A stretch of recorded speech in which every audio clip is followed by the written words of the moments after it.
Ou comment on pourrait dire ce match-là? C'est le dernier. Ouais, plutôt anecdotique. C'est deux équipes qui voulaient se faire plaisir. Voilà. Le match est monté en intensité, il fallait qu'il y ait un déclencheur, c'était un but d'un côté ou de l'autre. Voilà, c'est ce qui s'est passé. Voilà, c'est un peu rageant parce qu'on a fait un bon match. Je vais oser dire que le deuxième but est hors jeu, mais je vais me faire engueuler parce que sans ça, je vais me faire convoquer par la commission. Mais il est hors jeu, non, je plaisante, non, mais il est hors jeu, mais bon, c'est comme ça, au final. J'aurais voulu mieux finir, même si on avait les armes pour mieux faire. Voilà, on a fait une saison, on a fait une bonne partie de saison. Alors, je pense qu'on aurait pu faire mieux. Maintenant, il y a un grand chantier à faire parce qu'il y a beaucoup de joueurs en fin de contrat, des joueurs qui partent, donc il y a un renouveau à refaire à Avignon. Ce qui veut dire que dès demain, on remet tout sur la table et on retravaille. Ah oui, dès demain, ouais, c'est prévu. Donc voilà, il faudra retrouver des jeunes aussi, parce qu'on n'oublie pas qu'il faut faire aussi de la formation. Donc retrouver des jeunes et puis avoir cette opportunité d'avoir des joueurs aussi d'expérience pour encadrer tous ces jeunes. S'il y avait un mot ou une phrase pour qualifier cette saison de Arles-Avignon, ce serait quoi pour toi? Dommage. Ce serait dommage. Ouais, dommage. Non, c'est bon. C'est bon? Merci Franck. C'est bon? C'est bon. Ah bah tu vois, Ah bah non, voilà, ça peut être comme ça tout le temps. Hein? Fin de saison. Même vous. avec Eric Mombers. Tu te mets là-haut? Vas-y. Ah, comme tu veux, vas-y. Eric, qu'est-ce qu'on peut dire sur ce dernier match? D'abord qu'il a été gagné, voilà, donc c'est important pour le nombreux public qui était venu de nous voir terminer cette saison par une victoire. Voilà, ça c'est une bonne chose. Après, on va quand même... tout n'a pas été parfait, notamment dans la gestion, encore une fois, du match. Et en fait, ce match est un peu un résumé presque de notre saison. Donc, on mène 2-0 et puis on a le chic de remettre l'équipe adverse un petit peu dans le rythme du match. Mais c'est en fait le résultat. Voilà, on a vécu cette saison un petit peu comme ça. On a rarement pu tenir un résultat parce qu'on cesse de jouer. Donc on commence à vouloir gérer un petit peu le résultat. Et quand on est dans cette attitude-là, eh bien, c'est une attitude par trop négative. Si tu devais résumer la saison que tu viens de passer, qui était difficile bien sûr, hein, sur un plan moral, et comment tu pourrais la résumer cette saison? Eh bien, non, je pense que c'est pas non plus une mauvaise saison. Donc on fait 24 points sur la première partie, 24 points sur la deuxième, donc elle est à peu près équilibrée cette saison. Mais à l'image même de notre première mi-temps, donc il faut qu'on soit plus réaliste, incontestablement. Donc on a quand même vraiment de très très bonnes opportunités donc sur la première mi-temps. Et tant que bon voilà, on n'aura pas ce réalisme, forcément qu'on sera toujours à la merci d'une équipe adverse qui vient là aussi jouer le jeu. Donc il faut vraiment qu'on progresse dans ce domaine-là et puis qu'il y ait un gros progrès mental parce que la gestion d'un match, c'est bien sûr des temps forts, des temps faibles, mais quand on mène 2-0, combien de fois cette saison, je ne vais pas le rappeler, combien de fois on a eu mené 2-0 et on s'est fait reprendre. Et là, limite, c'est ça qui me gêne, on a remis un peu cette équipe de Arles dans le match. Et si on ne corrige pas ça, eh bien, on sera toujours, on ne pourra pas progresser. Tu parles de progression, ça veut dire qu'il faudra des renforts? Incontestablement, n'importe comment. Il faut bien qu'on analyse sereinement, avec calme cette saison. Et donc, ça fait partie de cette réflexion. Donc, la gestion mentale des matchs, c'est quelque chose d'important. Donc, c'est vraiment, à mon avis, le point numéro un. Après, on voit aussi que On a, à l'intersaison, on a fait venir des garçons, donc à apporter notamment à Dissako de la vitesse, et on voit bien que ce paramètre-là est quand même un paramètre important à haut niveau, et aujourd'hui il a encore fait des différences. Bien sûr qu'on aimerait là aussi qu'il termine, mais aujourd'hui il a fait les différences, donc c'est vraiment très important. Donc ça veut dire que ça, c'est des points donc qu'il va falloir prendre en compte. Donc il faut qu'on oriente notre recrutement bien sûr vers de la qualité mentale, c'est incontestable, mais aussi de la qualité de vitesse.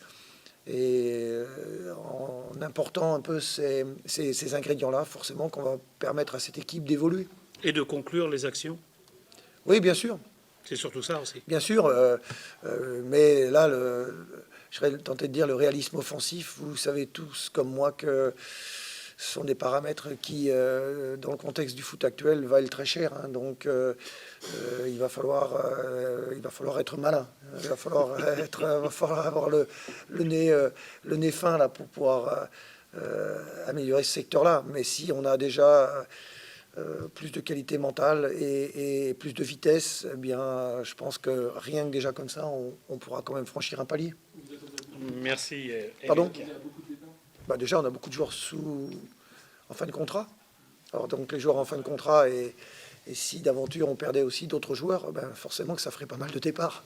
Donc, pour le moment, je ne peux pas répondre à cette question. Les joueurs qui sont sous contrat, pour le moment, sont encore là.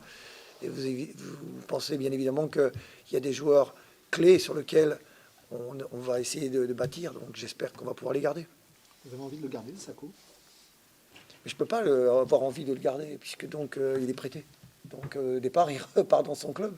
On peut avoir envie de le garder. Ah ben, bien sûr qu'on a envie de le garder, bien sûr que, en tout cas, c'est les propos que je lui ai tenus, et vraiment, on a rarement eu donc le nez aussi fin, là aussi, pour à l'intersaison, au mercato, alors qu'on a perdu des valeurs sûres, recruter, enfin en tout cas faire venir sous forme de prêt des garçons qui ont autant apporté que les deux garçons donc qui ont remplacé Zachary et Riyad. Donc on a été bon dans ce domaine-là. Il faut le dire, quand on n'est pas bon, il faut le dire, mais là on a été bon. Ces garçons ont apporté, ils se sont fondus tout de suite dans un collectif, ce qui n'est pas évident, et ils ont apporté leur qualité. C'est vraiment très bien. On en avait vraiment besoin. On en avait vraiment besoin. C'est pour ça d'ailleurs qu'on a fait 2 demi-saisons équilibrées, 24 points sur la première, 24 points sur la seconde. Voilà, donc ça c'est positif. Il est évident qu'en plus ce sont des jeunes joueurs. Si on pouvait poursuivre avec eux, bien sûr qu'on ne va pas... Mais ça ne dépend pas que de nous. Il y a des clubs, voilà, ils vont retourner dans leur club, et on verra donc si on peut poursuivre cette aventure. Mais déjà, est-ce que eux en ont envie? Parce que ça, c'est une des Bah, faudra leur poser la question, je pense.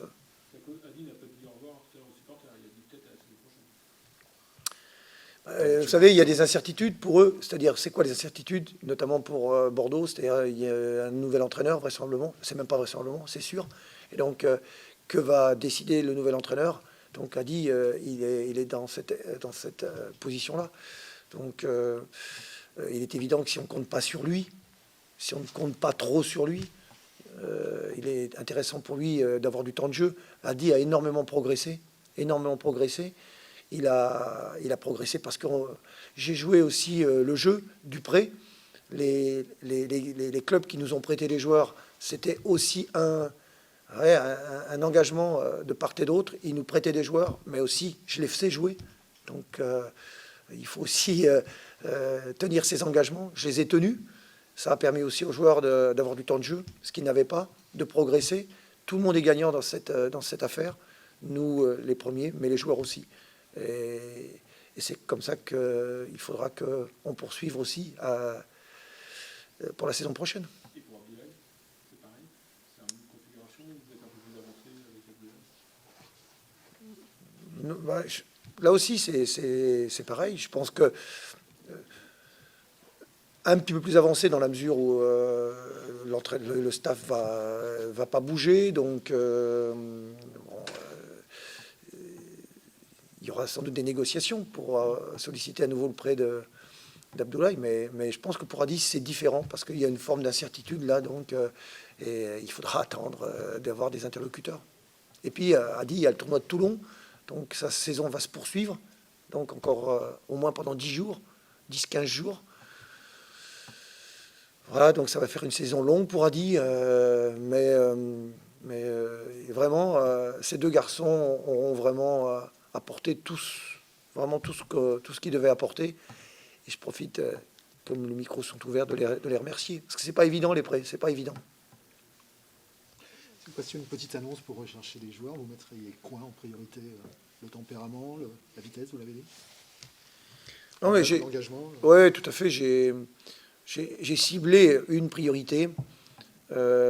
C'est une priorité mentale. C'est-à-dire à faire venir des joueurs qui ont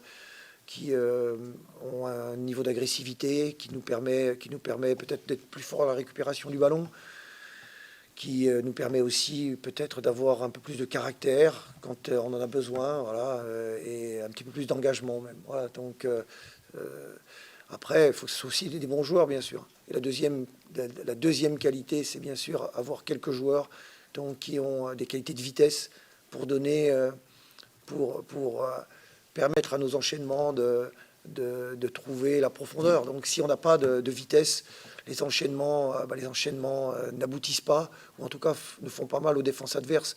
Donc aujourd'hui, on a vraiment compris qu'il faut impérativement donc, avoir beaucoup plus de vitesse, à l'image de ce qu'a montré aujourd'hui Adi. Mais si on a plusieurs joueurs donc, qui peuvent être dans ce registre, forcément, donc, on fait plus mal. Après, le nerf de la guerre, c'est bien sûr d'avoir des joueurs donc, qui peuvent marquer, qui peuvent conclure, qui peuvent terminer les actions. Et là, forcément, ce sont des ingrédients forcément qui valent cher, mais ça change tout, forcément, dans une équipe. Vous n'avez qu'à regarder presque toutes les équipes qui sont en haut. Donc, ils ont toutes des joueurs donc, qui, forcément,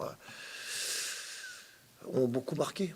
Donc voilà un petit peu, je dirais des pistes d'orientation pour le recrutement futur. Mais c'est pas simple, on le sait, parce qu'on évolue tous dans un contexte difficile, très difficile.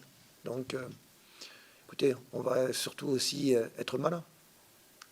Vous dites, Eric, que notre saison n'a pas été mauvaise. Vous pensez que les supporters peuvent entendre ça? Ben, bien sûr. Bien sûr. Il y a un club comme Troyes qui descend de première division, qui n'est pas très loin. Auxerre qui a galéré toute la saison. Bien, j'espère qu'ils peuvent entendre ça, oui. Surtout, oui, bien sûr. Le problème, c'est que c'est pas, encore une fois, parce qu'on porte un nom ronflant, que tout se passe comme ça, aussi facilement. J'espère que les supporters peuvent entendre ça. Oui, c'est difficile. C'est difficile. On évolue dans un contexte difficile, contexte économique difficile. Et donc, une saison en plus qui s'est mal passée avec des blessures lourdes, je pense que les supporters peuvent comprendre ça, ils doivent comprendre ça, oui, j'espère. C'est quoi une mauvaise saison alors? Ben, une mauvaise saison, c'est d'avoir été, à la limite, comme certaines équipes, dans les 3 ou 4 dernières journées, lutter pour la relégation, ce qui n'est pas notre cas. Donc, c'est déjà pas mal. Le lac, on espérait mieux, on attend mieux. Vous avez envie la saison prochaine, j'imagine, de fixer un objectif un peu plus ambitieux que de ne pas lutter dans les 3-4 dernières journées pour la descente. Objectif pour la saison prochaine, oui, le maintien. Ouais, tout à fait. Ouais. Tout simplement. Ben, bien sûr, tout simplement. Pas plus. Ben, bien sûr, pas plus. Aujourd'hui,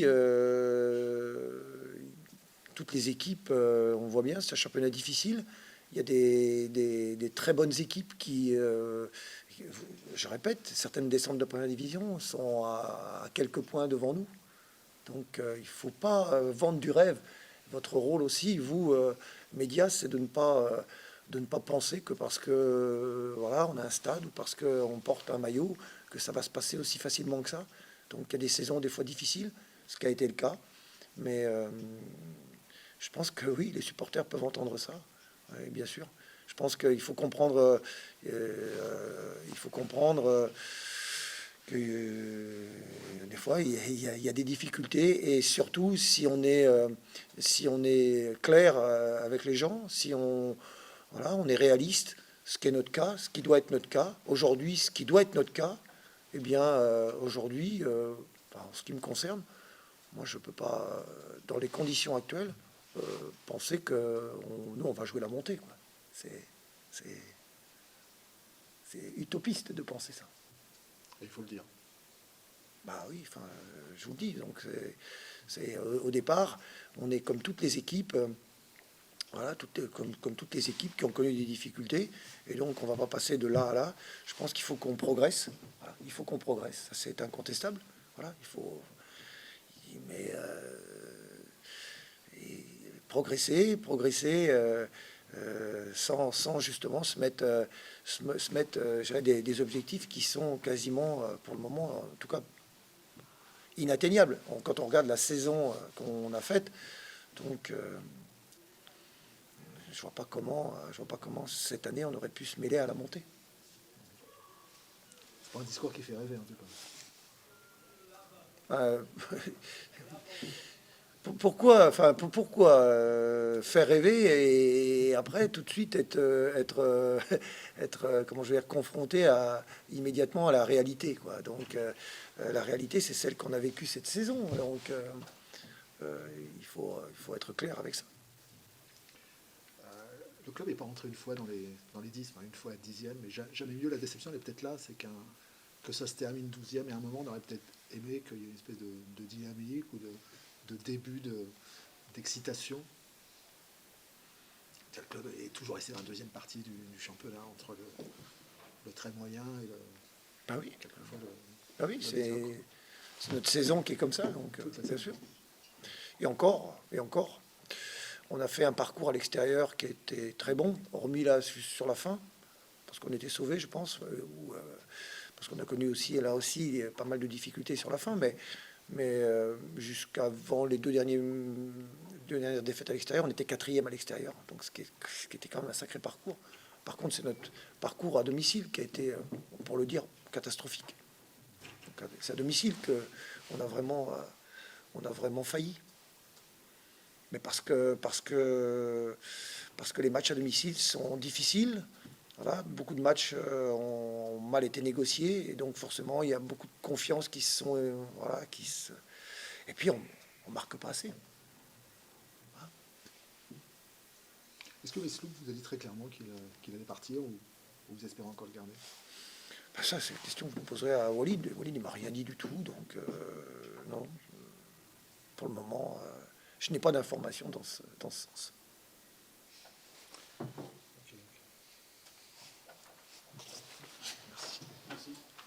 Vous aimeriez quoi que je vous dise qu'on va rêver? Je trouve ça honnête, mais C'est qui? non, mais c'est vrai que le club avait laissé entendre que.